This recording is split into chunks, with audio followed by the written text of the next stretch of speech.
Bonjour tout le monde, j'espère que vous allez bien. La dernière fois, on s'est arrêté à la page 59. Allez, on continue.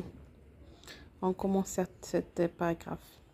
Hector tint la porte moustiquaire ouverte pour les deux femmes. Il les suivit dans la grande maison à 2 étages, la seule construction de l'île peut-être capable de résister aux ouragans. Il avait été bâti avec des roches extraites du lait corallien sur lesquelles elle reposait. C'était aussi une des rares maisons de Key West à posséder un sous-sol. Sur ses 4 côtés, de fins piliers en fer forgé soutenaient un balcon au second niveau coiffé d'un auvent dans le prolongement du toit. Toutes les lumières semblaient allumées au rez-de-chaussée, les ventilateurs de plafond tournaient à vitesse maximale. Mais ils ne réussissaient guère qu'à brasser l'air nocturne étouffant. Les plafonds étaient très hauts, plus de 4 mètres d'après l'estimation Hector. Gregory, le plus jeune des filles Hemingway, le portrait craché de sa mère, s'était mis un des chapeaux de Pauline sur la tête et enroulé un bois en plume autour du cou.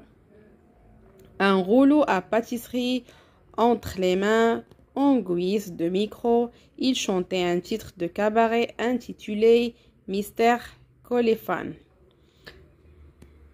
Frossant les sourcils, Pauline s'approcha de son fils et lui retira le chapeau.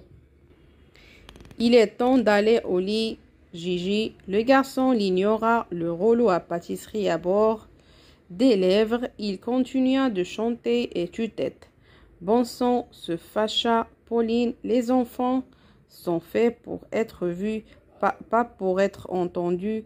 Tu montes tout se cher immédiatement. Bon sang, se fâcha Pauline. Les enfants sont faits pour être vus, pas pour être entendus. Tu montes te coucher immédiatement. Imperturbable, Grégory continua son numéro. Pauline regarda Hector d'un air exaspéré. L'auteur de polar s'agenouilla devant le petit garçon et ébouriffa d'une main les mèches brunes bouclées qui lui tombaient devant les fronts. Il tira de sa poche une pièce de monnaie qui lui bondit sous le nez, évitant une dispute. Gige, qu'est-ce que tu en dis? $1 pour ta coopération, d'accord? Avec ça, tu pourras t'acheter pas mal de glaces et un pulpe ou deux. Les pulpes magazines où les pulpes étaient des publications très bon marché et très populaires. Les gamins lui arracha la pièce et s'élança dans l'escalier où le bruit de ses pas décrut. Un instant plus tard, un lourd martèlement de pieds se fut entendre sur les marches en bois grinçantes. H.O.M. s'était rasé et douché. Il portait une chemise blanche et un pantalon blanc avec une ceinture noire. Comme bien souvent, il n'avait pas de chaussures aux pieds, mais des chaussons. Au pied de l'escalier, il regarda Rachel avec un sourire radieux, écarta les bras et se précipita vers elle en boutillant.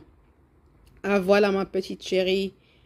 Il l'étreignit avec ardeur. Rachel se combat et lui donna 2 bises polies sur les joues. Pauline affichait un sourire crispé. Il n'y avait pas très longtemps qu'il avait redonné leur couleur naturelle à ses cheveux et les avait teints en blanc pendant la plus grande partie de l'année 1934. Poussé à cette dernière extrémité, c'était en tout cas l'opinion qui prévalait à Key West par l'inquiétude que lui inspirait l'éblouissant John Masson. La jeune et très blonde presumée maîtresse d'H.O.M. qui vivait à Cuba, la seconde Madame Hemingway, avait donc retrouvé le noir de jet originel de ses cheveux, et là, elle commençait à être striée de mèches argentées. H.O.M. claqua virilement la main que lui tendait Hector. Il remarqua la bouteille que tenait Pauline et la lui chippa. Commençant avec cette dégueulasserie, histoire de poser de bonnes fondations pour les structures plus costauds qu'on aura au dîner. Viens l'assaut, aide-moi et dégoter un tire-bouchon. Hector suivit l'écrivain jusqu'à la cuisine. Où tu l'as trouvée celle-là? Demanda Ernest à Rachel. C'est elle qui m'a trouvé au Sloppy Joyce. Elle avait des petits ennuis. Un type qui lui faisait des misères. Un ancien combattant, sans doute menti Hector, il est venu à Key West avec une amie, laquelle est pensée avoir rencontré un homme et être parti en joguette avec lui. Rachel croyait qu'il était en route pour Cuba, mais cet après-midi, il a reçu un télégramme apparemment envoyé par son ami qu'elle croyait à Cuba. En réalité, il venait du père Matécambe et le prénom de Rachel était mal orthographié. Le bouchon pif-paf en jaillissant de la bouteille, c'est troublant. Ce que tu racontes, marmonna Dachouem, ça ressemble aux histoires qu'on trouve dans tes bouquins. Il remplit 4 verres, le dernier un peu plus que les autres, qu'il porta à ses lèvres pour goûter le vin. À propos, reprit-il, et cette femme assassinée, c'est celle qui a été trouvée de l'autre côté de la rue, près du phare. Hector lui décrivit le cadavre. Il parla aussi de la peinture surréaliste que Rachel et lui avaient associée à la mise en scène du crime. Nom de Dieu, dit Ernest après avoir bu une autre gorgée de vin, c'est vraiment atroce ce truc.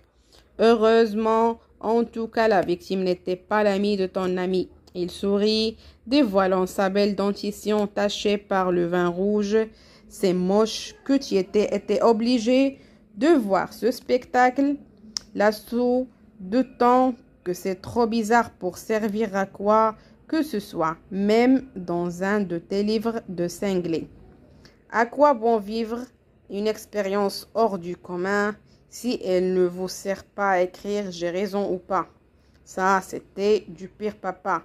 L'ex-journaliste posait rarement une vraie question. Il ne le faisait plus, en tout cas, depuis qu'il avait du succès. Non, désormais, Ernest formulait toutes ces questions comme il venait de le faire, sous forme de déclarations et d'assertions plus ou moins interrogatives qui exigeaient l'acquisition de ses interlocuteurs. Tout depuis quelque temps se terminait par j'ai raison ou pas, ou bien dis-moi que je n'ai pas tort. Étant donné les objectifs qui sont les nôtres, HOM dit évasivement Hector, certaines choses sont en effet trop réelles. Il prit un verre de vin pour Rachel et sortit de la cuisine en demandant qui d'autre vient ce soir. Comme Ernest ne répondait pas, il jeta un coup d'œil par-dessus son épaule. Papa était en train de verser une partie de vin de Pauline dans son propre verre pour égaliser les niveaux. Des amis de Pauline, marmonna-t-il, je te l'ai déjà dit. Des gens qui pif connaissaient à Paris, tu sais quoi, avant qu'elle et moi. Dans le salon, Hector trouva un homme chauve de très petite taille, assis sur le divan à côté de Pauline.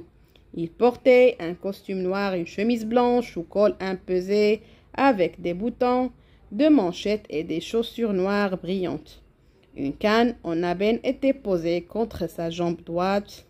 Au mur, la tête d'un buffle d'Asie, un trophée d'Ernest fixait le petit dandy d'un regard mauvais. Hector approche, s'éclama Pauline. Je veux te présenter Bishop. Hector sourit et tendit à Rachel le deuxième verre de vin. Tenant le sien de la main gauche, il serra celle que lui tendait le petit homme chauve. Biche, reprit Pauline, voici Hector l'a cité, l'auteur dont je t'ai parlé, Hector. Je te présente Bishop Blair, un très grand artiste peintre. J'ai entendu parler de vous, bien sûr, mentit Hector. Malheureusement, j'habite cette île minuscule depuis de si longues années et je suis coupé du monde de l'art. Je ne connais hélas pas votre travail, Ni moi le vôtre, répondit l'homme, le sourire aux lèvres. Sa poignée de main manquait de vigueur et sa paume était moitié. La lumière se reflétait sur la peau marbrée et tavelée de son crâne entièrement rasé. On s'arrête ici à la page 63 et on continuera dans la prochaine vidéo.